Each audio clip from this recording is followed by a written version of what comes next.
Baik Bapak Ibu sekalian, untuk acara berikutnya langsung kepada acara arahan-arahan dari para Dewan Pembina.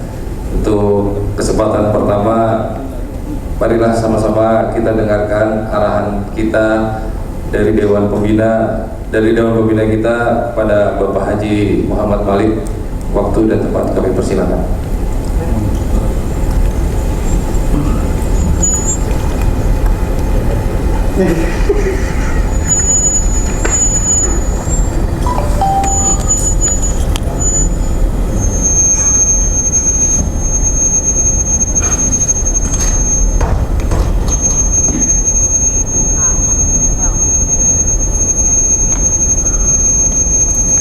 Assalamualaikum warahmatullahi wabarakatuh. Salam sejahtera untuk kita sekalian. Yang kami hormati Bapak Brigjen Pol Purnawirawan DRS Haji Suwardi. Yang kami hormati Bapak Brigjen Pol Pujo Laksono MHum yang sekarang sedang dalam perjalanan. Yang kami hormati Bapak Kombes Pol Purnawirawan Haji Kadarusman SHMH.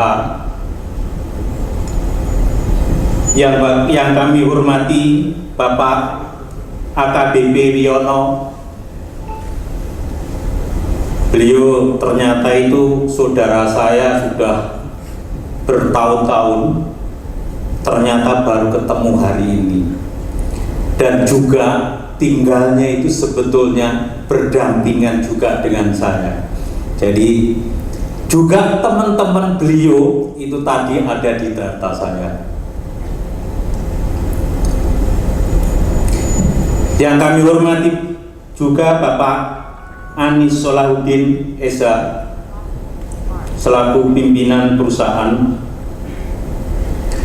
Terlebih dahulu mari kita sama-sama memanjatkan puji syukur kita kepada Allah Subhanahu wa taala atas segala nikmat dan karunia-Nya, sehingga pada kesempatan yang berbahagia ini kita sama-sama dapat hadir memenuhi undangan dalam rangka rapat kerja nasional Mabes Barindo di tempat yang berbahagia ini.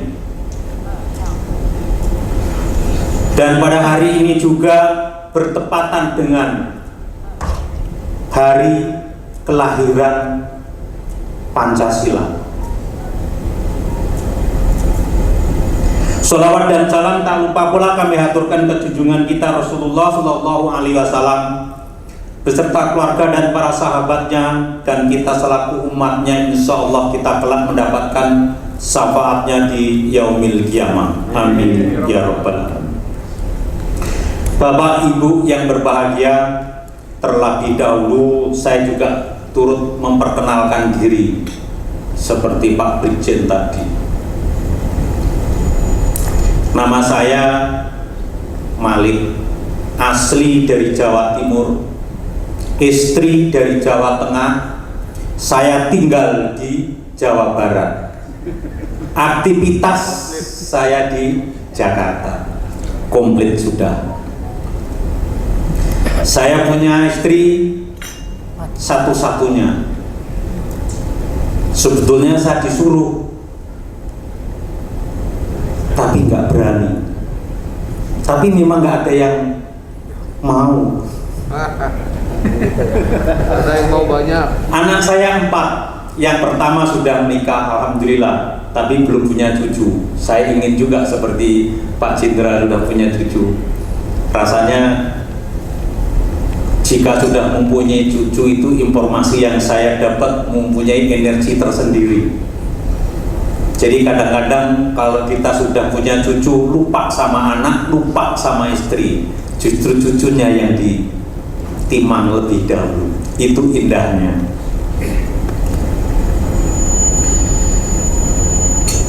Kemudian saya tinggal di Bekasi.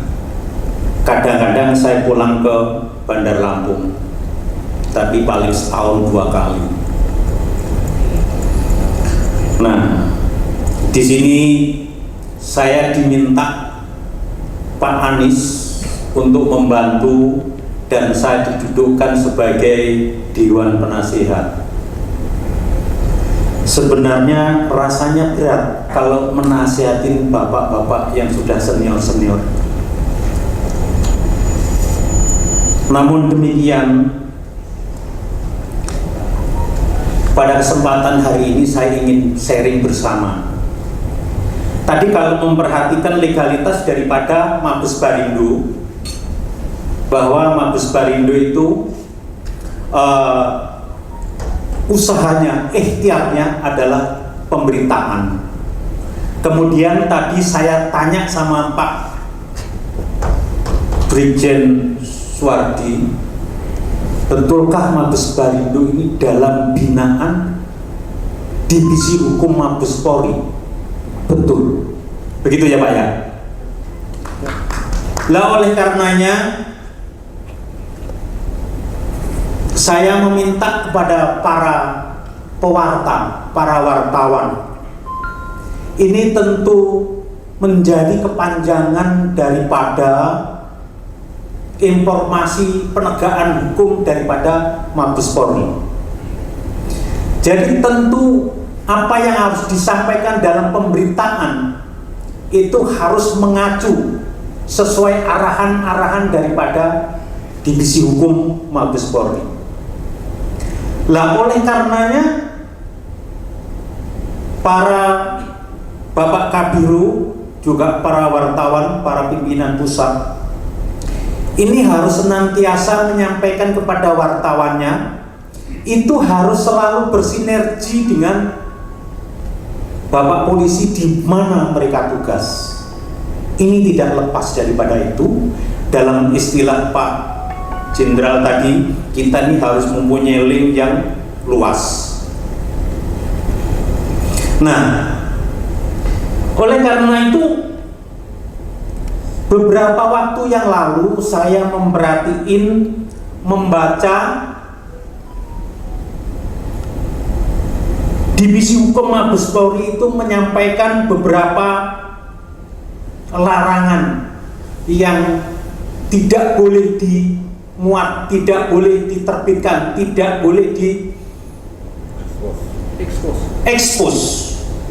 Tentu ada dasarnya.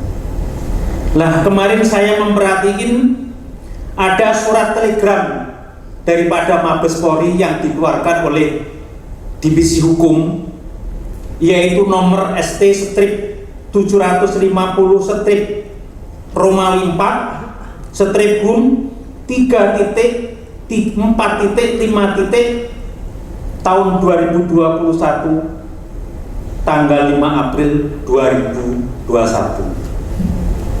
Jelasnya bagaimana?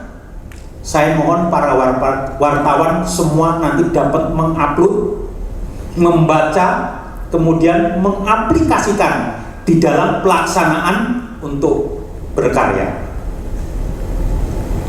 Jadi untuk bukan nasihat, tapi ini hanya sharing-sharing saja yang terkait dengan kegiatan para wartawan untuk mencari informasi. Saya harapkan terus bersinergi dengan kepolisian, wabil khusus dengan Divisi Hukum Mabes Polri. Kadang di Divisi Hukum Mabes Polri selalu menyampaikan ketentuan-ketentuan, ini hendaknya juga harus selalu kita taati. Nah, sebagai wartawan yang dalam binaan daripada Mabes Polri, hendaknya tidak boleh sombong dan congkak. Kenapa? Kadang-kadang tadi disampaikan punya rencana. Ini memang kalau saya mendengar daripada saudara-saudara ini mendapatkan energi tersendiri. Ketemu pemeriksaan polisi, dia hormat dulu. Saya dari Mabes Polri, Pak, dengan senang hati bangga. Namun itu tidak boleh mengatakan Bapak sekalian mengaku dari Polri, seperti tadi yang disampaikan oleh Pak Anies. Kalau Bapak mengatakan dari Mabes Polri, ini memang ada asumsi yang macam-macam. Wah, jangan-jangan Bapak ini dari Mabes Polri, dari Mabes Jalan Trunojoyo. Ternyata dari tabloid. Tapi nggak apa-apa, karena ini dalam kepanjangan daripada Divisi Hukum Mabes Polri. Nah, ini untuk sharing tentang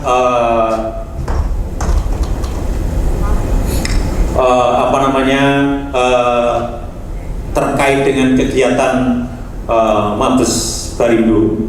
Kemudian karena sekarang ini di dalam catatan, ini menurut saya juga catatan baru, karena dulu saya pada waktu masih muda sampai jadi pemuda itu kelahiran Pancasila ini juga belum lama yang saya dapat gitu. Seperti tadi lagu kebangsaan ini tadi, saya juga sempat terkaget dan terkejut gitu. Memang kemarin ada sahabat saya itu dia dulu tugas di Kodam, itu juga share itu. Saya tanya, apakah ini ada perubahan? Tapi beliau nggak jawab, gitu. Lah saya sempat kaget, betul-betul kaget, karena tentu ini makna dan arti ini tidak sesuai yang diharapkan oleh para pendiri bangsa dulu. Nah ini ya saya berharap insya Allah yang kita jalankan ini insya Allah dengan kebenaran. Nah terkait tanggal 1 Juni dalam hal ini diperingati sebagai hari kelahiran Pancasila. Ini saya mohon izin, saya akan menyampaikan bagaimana orang yang perilaku berpancasila. Tapi ini akan saya sampaikan dengan singkat, sesingkat-singkatnya. Jadi orang mengaku Pancasilais, di mana-mana mengaku Pancasilais. Tapi ada ajaran Pancasilais yang telah diaplikasikan dalam kehidupan kita. Ini unik, tapi betul teruji. Contoh itu di daerah Sragen ada pelaksanaan pengamalan Pancasila. Ada di Ngawi, ada di Purwodadi, ada di Makassar, ada. Tapi apa? Banyak yang tidak tahu maksud ini apa. Yaitu apa? Orang yang melakukan pelaksanaan aplikasi dalam Pancasila itu, kalau Bapak ketahui di lingkungan Bapak masing-masing, yaitu orang yang menjalankan syukuran dengan kenduri. Bapak pernah tahu, mungkin di kampung-kampung itu ada kenduri. Kenduri itu kalau di tempatnya Mas Anies itu namanya kendurian. Kalau di Jakarta namanya selamatan. Betul, ada nggak kendurian? Kendurian itu apa?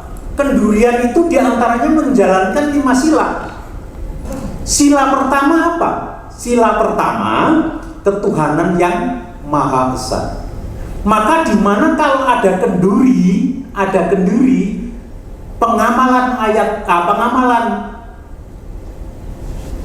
yang sila pertama yaitu dengan doa bersama. Maka kalau ada kenduri itu pasti akan didoakan. Nah, bagaimana sila kedua?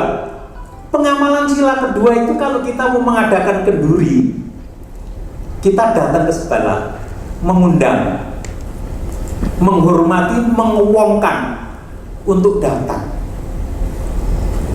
Itu sila kedua. Nah, sila ketiganya adalah kita berkumpul jadi satu.